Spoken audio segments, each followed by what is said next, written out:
We have heretofore flown at a relatively high altitude with the likes of Adam Smith, Karl Marx, Joseph Schumpeter, F.A. Hayek, and today and continuing from here to the midterm, we are going to deal with real businesses.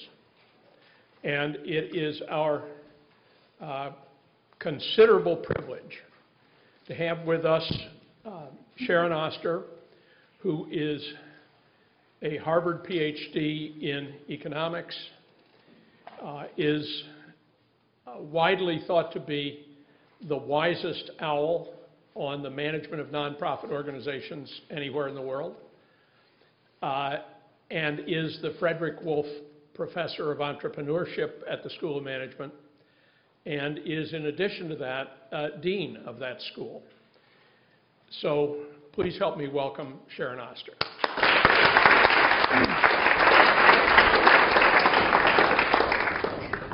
Thank you all. In my youth, I taught at Yale College, and I taught generations of undergrads intermediate micro.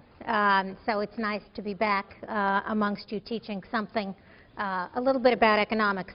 I hope Doug warned you, but I'm going to treat it like a business school class, which means I'm going to cold call on you. And people in the back should know that I especially like calling on the people in the back because they tend to doze otherwise. So you might want to change your seat. Let's think about this case a little bit. So imagine yourself, you're one of the three entrepreneurs, Ferrari, Gold, and Dylan. The world is your oyster in some sense. Here you are, you've founded this firm, you've got a product that's this kit that can be used in heart surgery. Big market, there's 1 million people who need heart disease, who need some kind of heart surgery every year. Growing market, we're all getting fatter, we're getting older, we're getting weaker, we're getting less healthy. You might think that's a problem for President Obama and the healthcare, but it's an opportunity for our entrepreneurs. This is even in the U.S., they could imagine $1 billion market in this business, not to mention the rest of the world where people are also overeating and getting less and less healthy over time. And yet, when the case opens, they seem like they have some worries on their mind. So if you were one of those individuals, guys in this case, what are you thinking about? Marketing. Okay, so what do you mean by marketing? What's the issue? Well, the issue is you have this product which could potentially be making you a lot of money and help out consumers, but you have to work through physicians since they're the ones who are actually using this device. And for them to use the device, they need training. Okay. So one set of questions we're going to have are a set of questions about the buyer. And there can be a lot of questions about the buyer, but let's just get that up there as one set of things we're worried about. What are you worried about? I guess I'd be worried about the competitiveness of my product. Mm-hmm. Actually can compete on the market. Good. So, you know, at the moment, let her have it. She's doing okay. So at the moment, I only have one competitor. So what would we call that if we were in economics class? A duopoly, okay. Now, one of the things we know about duopolies, if they're any kind of sensible duopolies, they're probably doing pretty well. This duopolist, my competitor, what's his price point look like? Price point? Yeah, so I'm charging $1,000 for my thing. What's he charging? Anybody remember the number? 5,000. No, they're good. They're good. They know the numbers.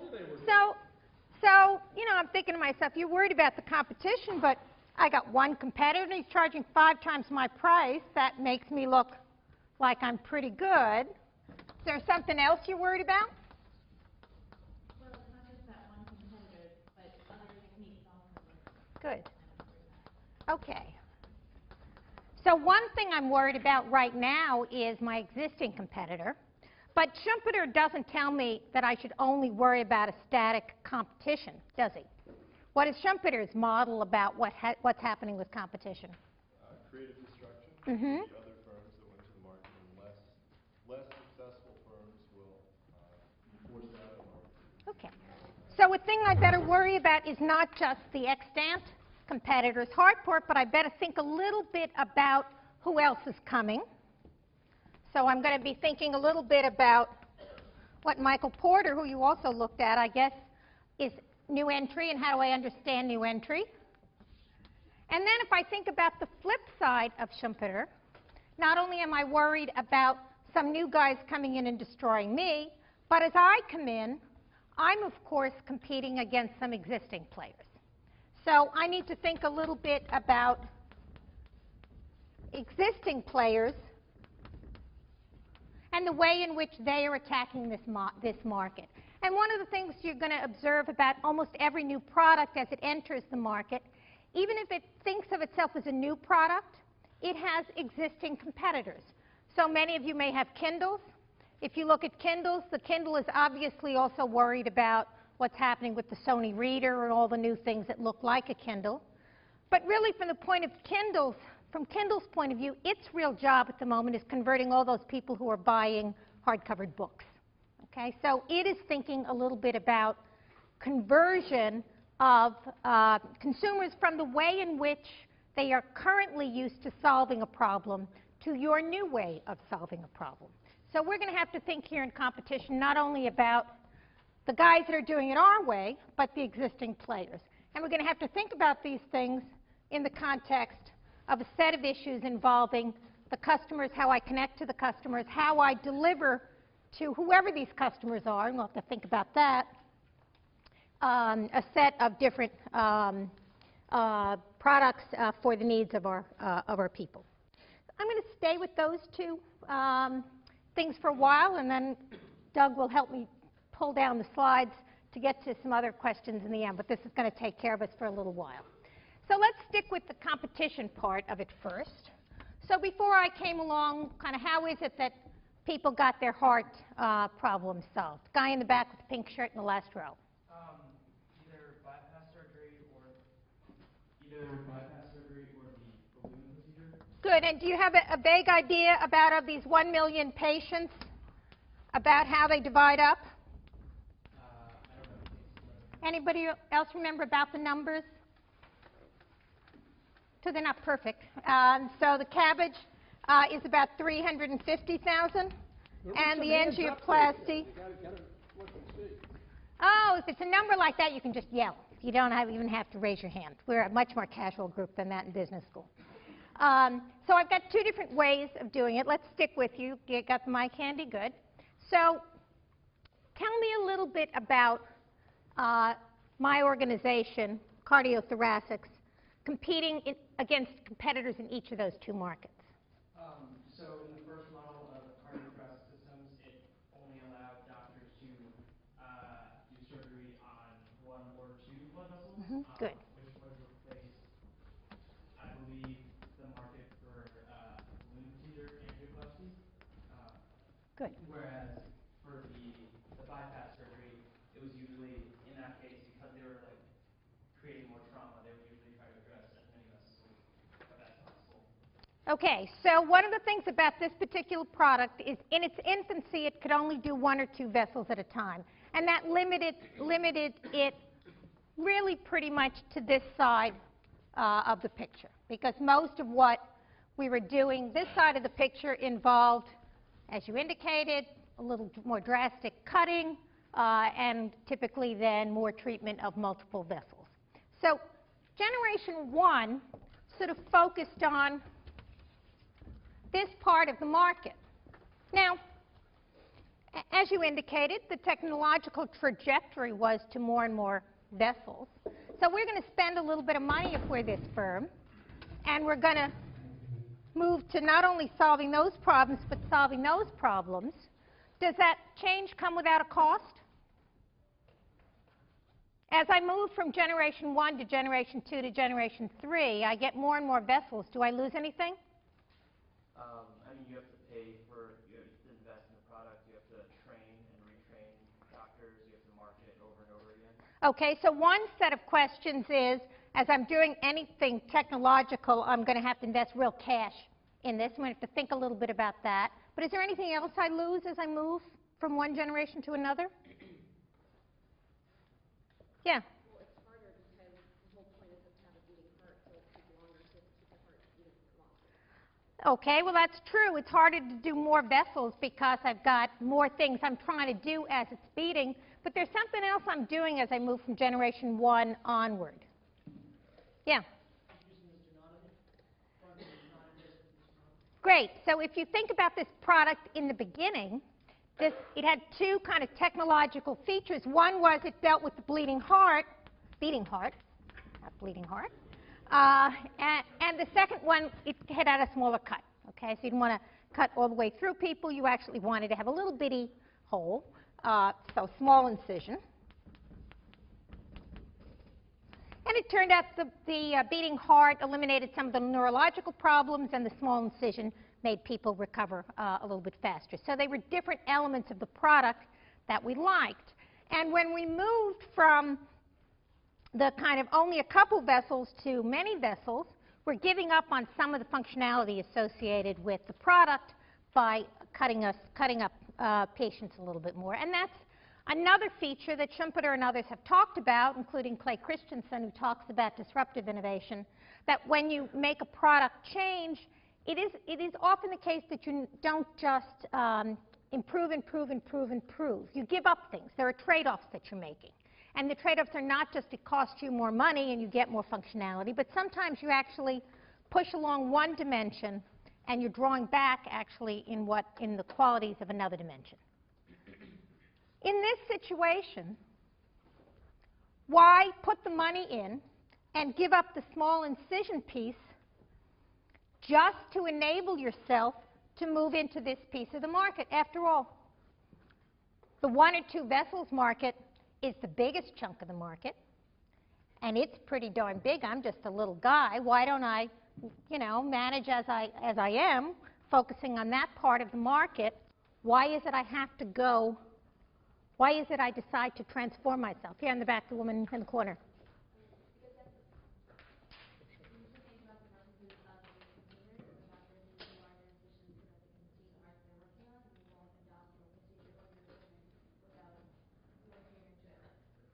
You have to say that louder for me or slower. So I got a piece of it, but I didn't get it all. So start again. Put them out. Good. Usually with the preferences of your consumers, the doctors that are going to be adopting your technology, these are going to switch to the system that they use a lot. And so it's not just about moving from couple vessels to many, it's about catering to the client. Okay.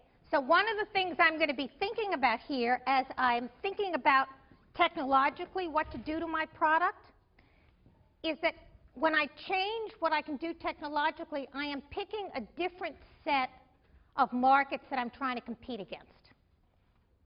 And these markets are going to look very different in terms of the kind of buyer issues and the complementers, and we'll talk about what I mean by that in a minute, for each of these 2 parts of the market. So I am choosing my competition in some sense by choosing my technology. I'm choosing to go against here a set of who's doing these cabbage things. These are surgeons, okay? So these are surgeons, they're cutting people up. Who's doing the angioplasty? What looks different about that? Cardiologists. These are cardiologists. They're being done in a different kind of an office, much less invasive procedure, very different features associated with these 2 parts of the market. And my ability, given what I am, to compete in each of these 2 markets is going to vary very much. So the technological trajectory is influenced by the economics and the competitive piece of the story. That you are not just imagining yourself a bunch of scientists in a lab just trying to make it better. You've got a set of managers on top who are saying, you know what, we need to have an improvement on this dimension because otherwise we're never going to be any place in this marketplace. And a decision was made, and we're going to turn to figuring out why this decision was made, that it was going to be important to be in this part of the market and not just this part of the market, to get myself some more functionality with the multi-vessels.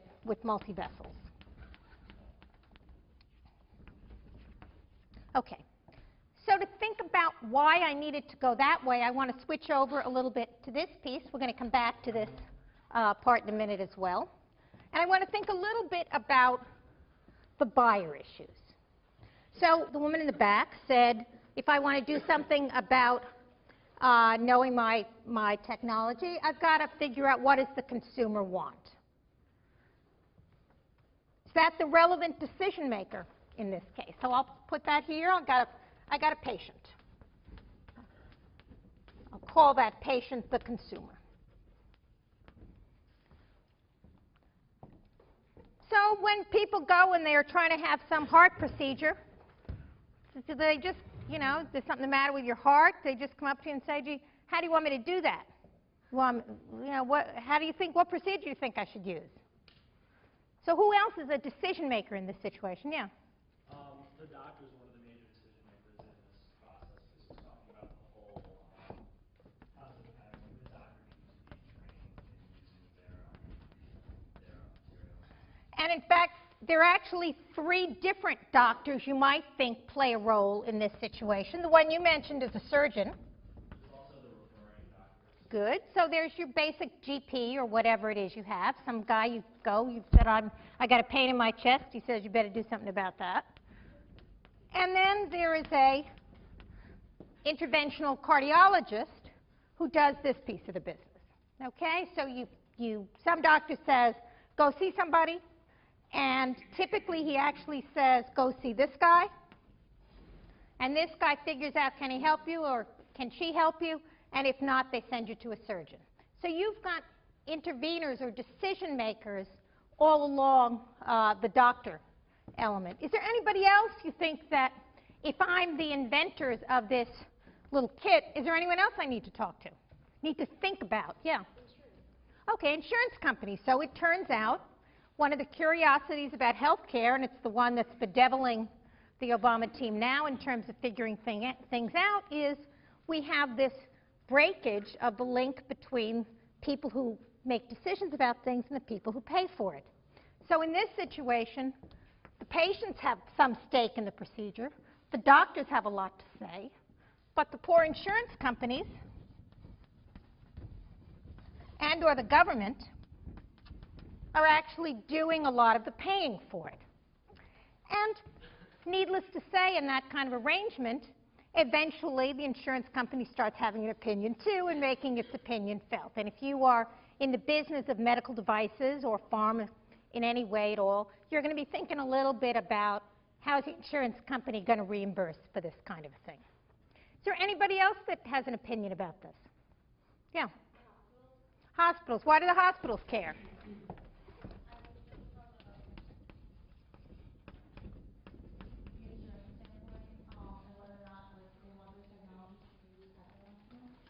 So, good. So hospitals actually turn out to have an interesting set of issues about this particular thing. Hospitals, to the extent that they are reimbursed by insurance,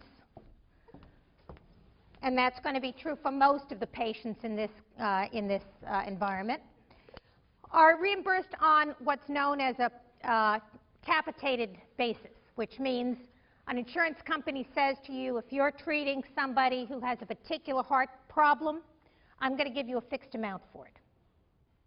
That's quite a difference from the way we used to, insurers used to pay, which was, you treated somebody, let me see what your bills are, I'm going to pay you. In an attempt to get some kind of efficiency, they actually went to a system sometimes called DRGs, in which they said, for an average, more or less healthy guy who has this problem, I'm going to pay you X to treat him. If I'm going to pay, if that's the way I have my hospital reimbursement happen, how does the hospital feel about my particular device? What do you think? Not great, probably. Okay, so one thing it doesn't like is it's just costing them money. So it's kind of just taking it off the top. Might there be anything about it they would like? Yeah, in the back. Yeah, well, the device improves patient recovery time, reduces mortality, so that's another thing that one's trying to quantify. Yeah, and there could be other people who care about the mortality in particular. But the first thing you said was about recovery time. Why might the hospital be especially interested in that? Yeah. Well, because I know for most of the time, if the procedure is actually capitated for your payment, then a lot of times recovery time is also going to fall in that payment, and the longer you recover, you're not going to get any more money for that. So Okay. you have So it's actually going to vary for different hospitals depending on the contract that they're going to get. So for some hospitals, I just give you a fee, and that would mean if this procedure gets you out of your bed into home faster, that's a benefit for the hospital because they basically only have to keep you in 3 days, not 7. I save some money. On the other hand, what does this device do to the amount of time I need to use as an operating surgeon? Probably increases it. And from the point of view of hospitals, most hospitals are more constrained in operating room time than they are in hospital bed time. So again, it's going to depend a little bit on the hospital, how they feel about this, and a little bit on how much we've pushed down in terms of the insurance. But the hospital is definitely going to have some kind of say. Now, notice something about these groups. They all have opinions. They all have a role to play in the kind of decision that's going to affect my ability to compete in these parts of the market. Do they all have the same kinds of preferences? Guy in the orange. Talk to me a little bit about how each of these players, or a couple of these players, might feel about the idea of introducing this kit that enables people to operate on your heart. I mean, it's going to have a different response from each one of the buyers. Potentially, like, doctors can make more money off of a system that's less technologically inclined, for example. So, I mean, their previous systems would allow them to make more money, whereas patients could actually benefit if this system could actually lower costs. So, each one of the buyers are going to have different responses towards technology. Okay, that's a little vague. So let's sharpen it up. You can sharpen it up for us. It's not wrong, it's just a little vague. Yeah. Okay, so like sharpening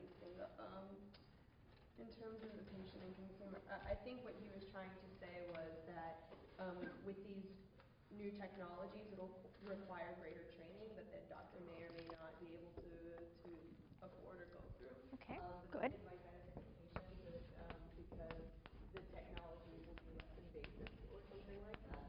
But there's a higher risk involved because there weren't as many testing as were mentioned before, so that could offset like the patient's preference of going under the knife with something that isn't that tested. Good. Okay, so a couple of issues here. One is there's certainly a question about the doctor training, and one of the things that's going to keep me awake at night as an entrepreneur is thinking a little bit about the doctor training, which we are going to get to in a couple of minutes. And certainly the doctors are going to be right away at me and saying, okay, how am I going to get to learn that kind of thing? And you can already begin to see it's not going to be the kind of thing I'm going to have a course that I charge for. I'm going to have to figure out some way to incentivize these guys to come to my particular class and learn something about it. And we'll talk about what that is. The other thing I heard you say was something about risk. So let's think about the risk issues for the surgeon versus the patient and how they weigh those things. Now, in theory, if we're doing surgery, what's the medical benefit of this particular product? Guy in the red in the back. I think it reduces the mortality rate of patients. Okay, so one thing it may do is reduce mortality rate, although it's a little bit tricky in the beginning because we don't know how good the doctors are going to be. The initial real kind of consumer sale piece of this was less on the mortality, more on what? Yeah. The recovery rate is quicker so they can get out of the hospital and actually work. Okay, so some of it is I can reduce your recovery rate. So if we think about that, does the doctor care a lot about how fast you get back to work? No, that's the one, yes, I guess not as much as the patient. Okay, so one of the things we might think about the recovery angle is that the patient is going to care more than the doctor. So that's going to be an element, recovery time, in which we've got an asymmetry in terms of how much the people value these things. What's another element? Yeah. The trauma. The trauma. The sudden neurological complications that develop after the surgery. Yeah. So another thing about this surgery is you have to be on a heart-lung machine, and that actually has neurological problems potentially associated with it. So we've got something that it's actually potentially going to reduce some of our neurological problems. It turns out, for various studies people have done who study doctors and medical care kinds of things, if you thought about the trade-off to a patient and asked the question, how much incremental risk of death would you be willing to face to avoid the kind of very serious neurological damage? The answer to that question is very different for patients than it is to doctors. From the doctor's point of view, the danger of having someone die on the table is enormous relative to any other problem. From the patient's point of view, there are times in which they are willing to trade off and say there are some conditions that I could have that, frankly, I would just as soon take a chance of dying. And that's been actually a very complicated set of issues for doctor-patient relationships across a whole range of different operative and surgical procedures. And it says to me, in this situation where we are talking about heart recovery kinds of issues, those trade-offs are going to become potentially very large. So when we have a risk of death, that's going to be larger for the doctor, and the risk of damage is going to be conversely more important from the patient's point of view. Now let's think a little bit about these different players and look at these two parts of the market. Because we started this by saying that these guys did a whole bunch of technological things to try to move into this part of the market as opposed to staying in this rather larger part of the market. As we think about these being the deciders among the things, why is it technologically imperative to get out of this market and into this market? Yeah?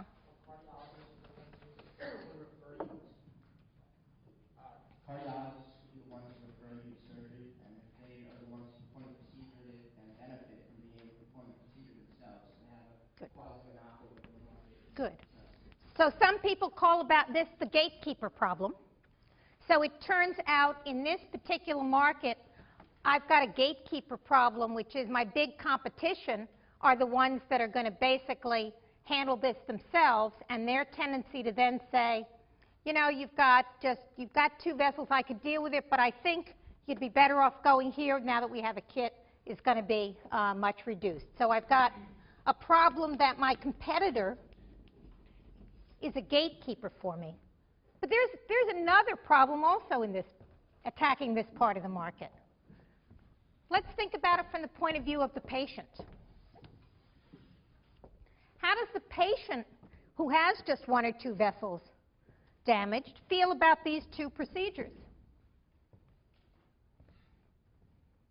Yeah? Angioplasty is already quite non-intrusive, so there isn't a huge benefit gained by trying to use it as a new, rather untested method. Yeah, so if you think about what this is, I actually did some work for Boston Scientific in this market as an economist, and they, even though I was only an economist, they actually wanted me to watch one of these procedures for reasons that completely escape me. But if you watch one of these things, it's the patient is awake the whole time.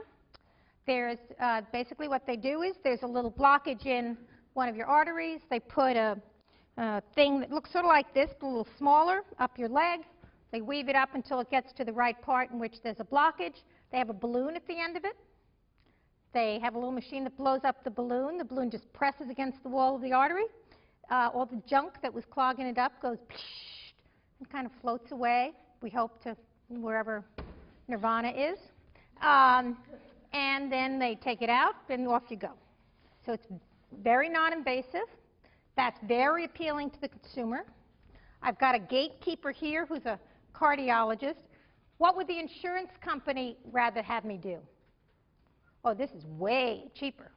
The angioplasty things are way cheaper than anything in the CABG side. So anyone that's an insurer is going to be thinking, you've only got one or two vessels. Go this way rather than trying to do a less problematic version of this. So from the point of view of solving the needs of these people, I can't stay in this part of the business. I don't have enough value add to offer in that part of the business. I have got to go to the only part of the business in which I have potential value add, which is this part of it. And for that, it says to me, even though I'm going to give up something in functionality, I'm going to need to give that up in order to make myself more attractive in that part of the business. Because from the point of view of everything, pretty much everything these guys care about, this thing is dominated. Now, we'll come to a little more on the competition in a minute. Let me backtrack slightly from that aggressive comment I just made, because there is one problem for those of you that read carefully. There is one problem that the angioplasty has that would be improved by me actually, trying to do this in a less invasive way. Yeah? One of the problems is that the plaque often returns because the vessel is trying to heal itself, and it can be a bigger problem, and you might have to do the procedure again. Great. So an issue that we have from the point of view of an issue that this competitor has is something medically, it's called restenosis, so that I could have this done, but I have to do it many times. And then you could think, now what the patient is thinking is, do I want to have this with the kit done once, or do I want to have this done every other year, which sounds a little less appealing than it sounded a minute ago when I thought we could just do it once and for all. So initially you might think, well, it looks like there is some advantage I could build on in my discussions with patients and doctors and frankly even insurers and hospitals that would make me an attractive alternative to this. But if I was thinking in a Schumpeterian way and going to build my business around that, what else would I want to be thinking about in terms of that strategy? So a strategy that says, okay, I'm looking at what these guys are like now, and I'm thinking about how I look relative to them, and there's something they don't do very well, and I'm going to just kind of hammer in on what they don't do well. What's the potential worry that I might have about that? Yeah? Well, I think it's just a gatekeeper problem you were saying. The people that do that not that well are the people that are going to recommend your patients to the surgeons that you are ultimately selling a product to. So Okay. it's not going to work out. Good. So keep the mic. So that tells me if I were going to go that way, what would I need to be doing? You have to expand so that interventionist cardiologists can use the product or eliminate the gatekeeper problem in some way. Okay, so I got to figure out a way to get over the gate. What's a way to get over the gate? No idea. Target the patient so that you could target the patient so that they demand it from their doctor. Good. So we could think a little bit about what's been happening, those of you that watch television, probably none of you anymore. One of the things we've seen in the healthcare area is much more direct advertising to patients. Even for things that you would think your doctor, these are things your doctor is going to prescribe for you or make you do in one way or another. There's an attempt in a lot of areas to avoid the gatekeeper by going direct to the patients.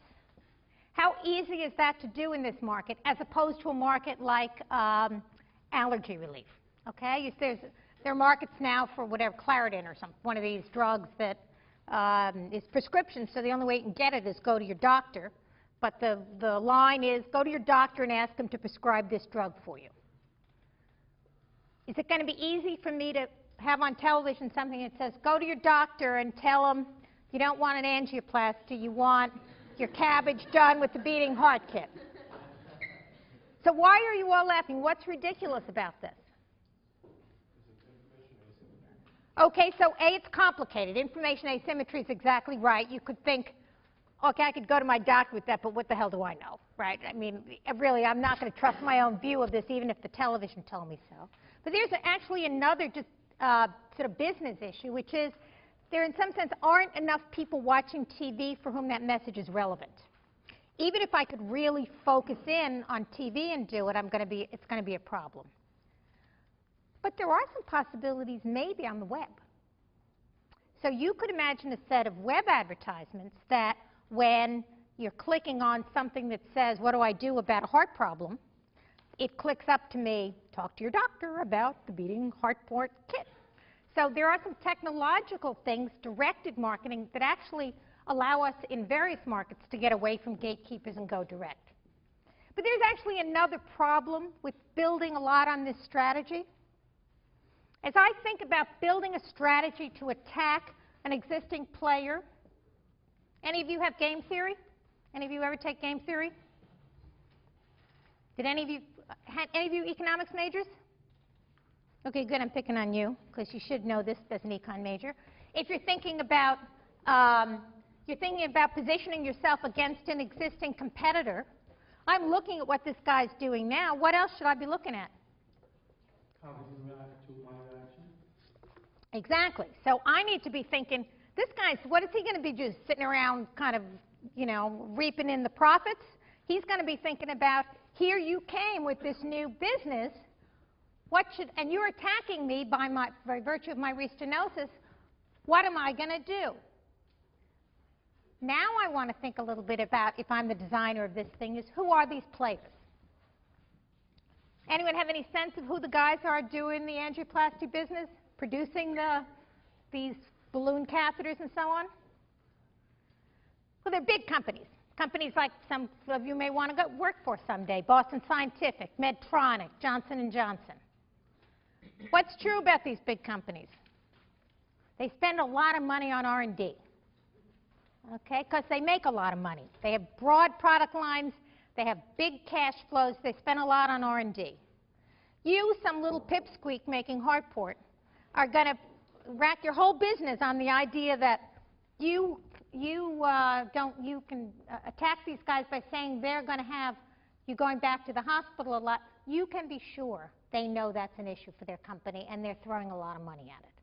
And in fact, what we see in this business is actually we get very shortly after this position a new drug-eluting stent that allows for less restenosis that they have spent many, many, many millions of dollars on.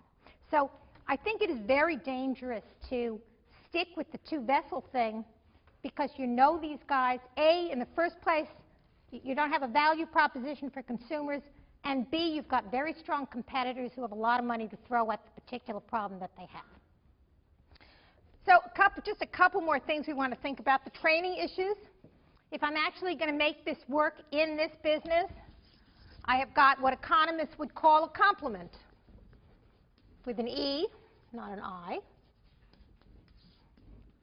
I've got to somehow, this kit doesn't do it itself. This kit is used by doctors, surgeons. So I've got to figure out a way to train those guys. And in the case, they talk about some of the ways they try to train these guys. One is they offer them trips to Hawaii. What's the problem with the trips to Hawaii to learn? A lot of the doctors are coming there just to look at the actual product and not actually learn how to use it. It's like they've heard about it, they're interested just to learn more about it, not actually apply it. So Okay. it turned out, I think that only 2 people actually stayed for the surgery on the patient to see what actually happened. Good. And since you're an econ major, we'll test you a little more on the econ. So there's a problem in economics known as the selection problem. Okay, so how does the selection problem play into this? What kind of doctors go to Hawaii? Doctors that like beaches. Okay, they like beaches, and when they go to Hawaii, I'm paying for their transport, but what am I not covering? What's a magic word? There are only 3 magic. Oh, thank you, that's the magic word. So I guess if we follow that logic, it's doctors that have a good time to go to Hawaii. You bet. Being paid extra by it. You bet. So a strategy that says come to Hawaii attracts a bunch of doctors who aren't doing many surgeries because they got plenty of time to come to Hawaii. The people that I want to attract are the people that are doing a lot of surgeries because they are an annuity. Word from those of you interested in finance. Once I teach them, every year they do more surgeries. Every year, I don't keep reteaching them. Every year they do something. Moreover, I want the guys who are in teaching hospitals like Yale because they're going to teach all the guys behind them. And I want them to be big users. And that's why most of the training for these kind of things actually happens in the hospital. It doesn't happen in Hawaii. Hawaii sounds great to someone who doesn't know anything about doctors. What you want to do is you want to go where they are, train them where they are, where there's low opportunity cost of learning as a way to capturing. Still, it's going to be a tricky piece. It's going to be a tricky piece to try to do it. So we have a situation in which it looks like a good idea.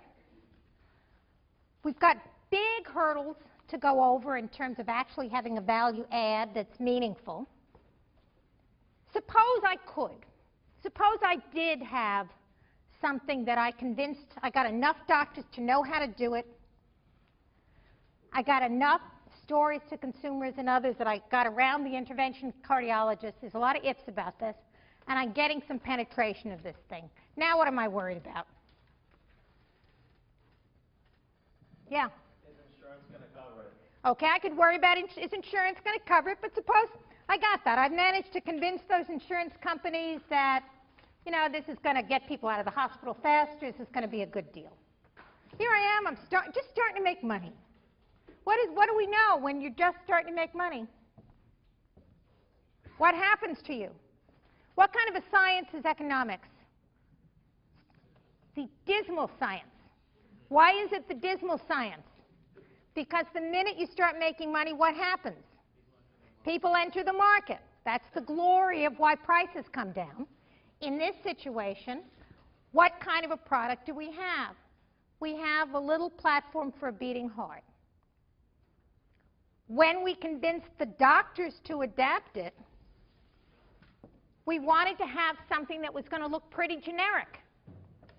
Because I wanted to give doctors some sense of, you can learn how to make this and I'm not going to hold you up eventually. The easier it is to copy, however, the more problem I have from new entry. So even if I can crack this problem by attracting the right buyers, solving the complementary problem, changing myself technologically to hit the only part of the market in which I have a chance to compete, I'm going to have a problem that I'm going to have the risk of new guys coming in. And the more attractive I make this from a generic point of view in the beginning of my market, the more problem I'm going to have protecting it in a later part of my market. And that, in some sense, is really the Schumpeterian story that says to me the nature of an innovation is coming in against existing players with something you hope will be a better idea, but then worrying in the end about other people who are going to imitate you until finally there are enough of them till another newcomer comes in with another disruptive innovation that looks better than what you had before. So I have to actually go teach my MBAs, and so your last 5 minutes, Mr. Ray is going to complete for you.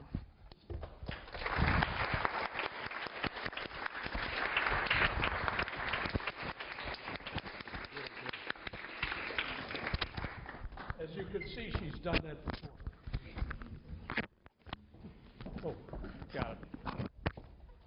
Now, the question the syllabus poses for you is concerned with social learning, with whether the market and companies like this one are instruments by which society learns through both success and failure.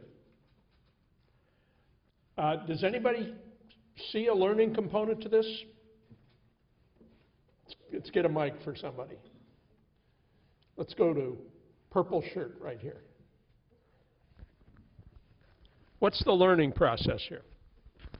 You mean the learning process for the players? Well, I mean something more abstract and bigger. Is society smarter in any important way toward the end of this story than it was at the beginning?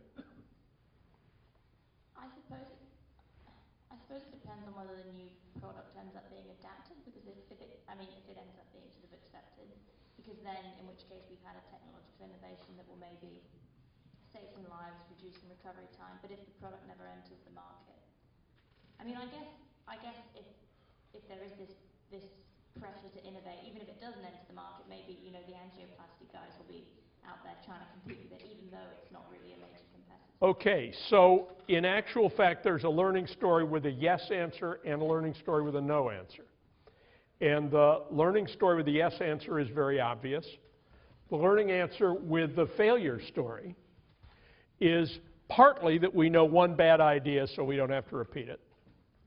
But in addition, it's part of a larger incentivization process which compels everyone to be thinking about the next step beyond what they already know how to do. In the case for Monday, which is, its URL is posted on Classes V2, we have the Polaroid land camera, invented by Edwin Land, and it is a less bloody story that is a little like the one we just did. The difference is that it is closer to the mass consumer and is in that way a more typical Schumpeter story about how innovation in consumer products disturbs an old equilibrium in conventional photography and then becomes a defender against a new disruptive technology with the emergence of digitization. We'll see you on Monday.